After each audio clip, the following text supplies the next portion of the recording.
Assalamualaikum warahmatullahi wabarakatuh. Perkenalkan, nama saya Jamilatul Hasanah, NIM 202101050004. Di sini saya akan menjelaskan membaca dan menulis di taman kanak-kanak.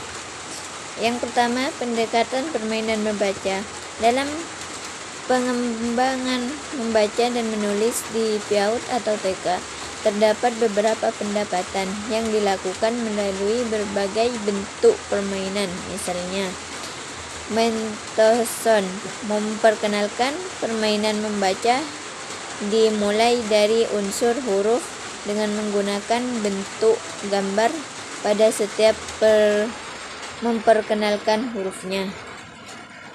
Yang kedua, Deorol memperkenalkan permainan membaca pada anak-anak dimulai dengan memperkenalkan kalimat dan permainannya.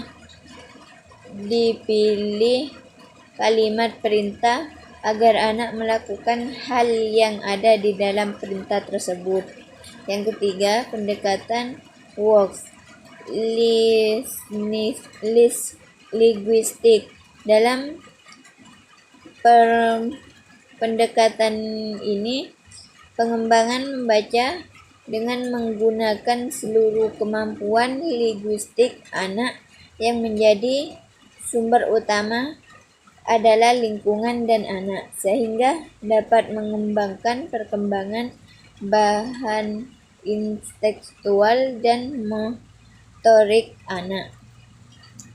Yang kedua, pendekatan permainan menulis.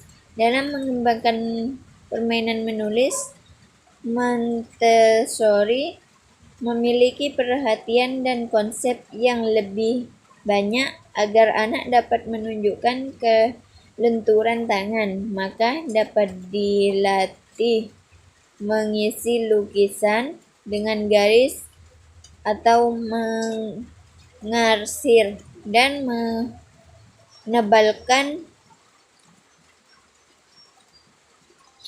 Kegiatan ini tidak hanya dilakukan dengan pensil hitam, melainkan juga dengan pensil berwarna seperti spidol, krayon, dan lain-lainnya.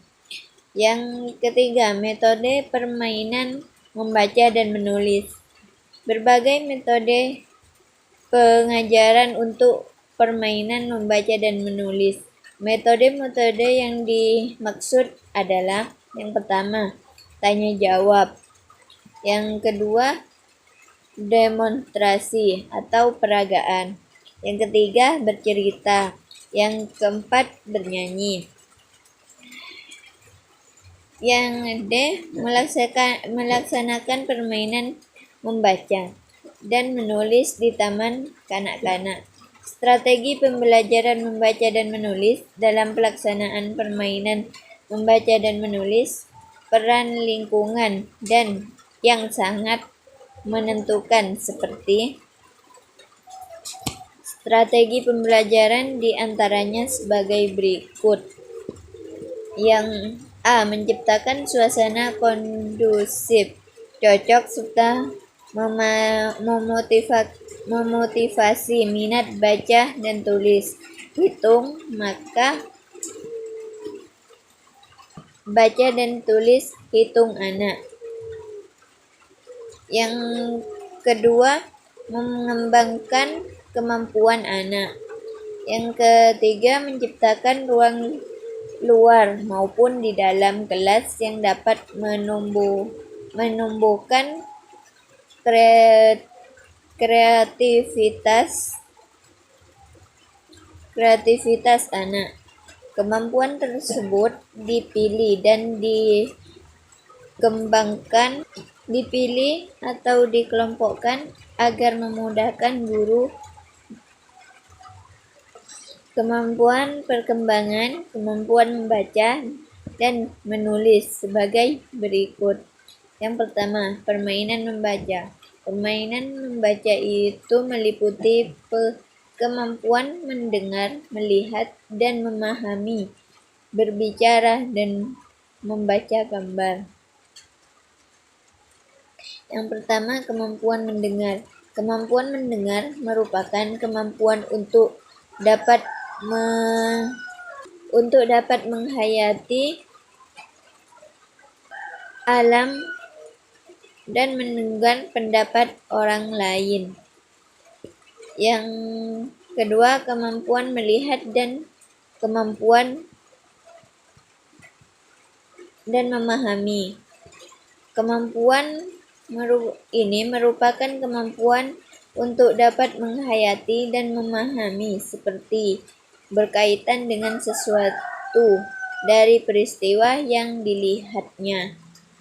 Yang ketiga, kemampuan bicara atau berkomunikasi merupakan kemampuan anak untuk berkomunikasi secara lisan dengan orang lain. Yang keempat, membaca gambar.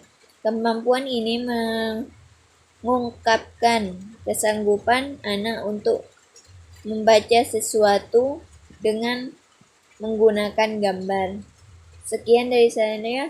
Apabila ada kesalahan atau kekurangan, saya mohon maaf sebesar-besarnya. Wassalamualaikum warahmatullahi wabarakatuh.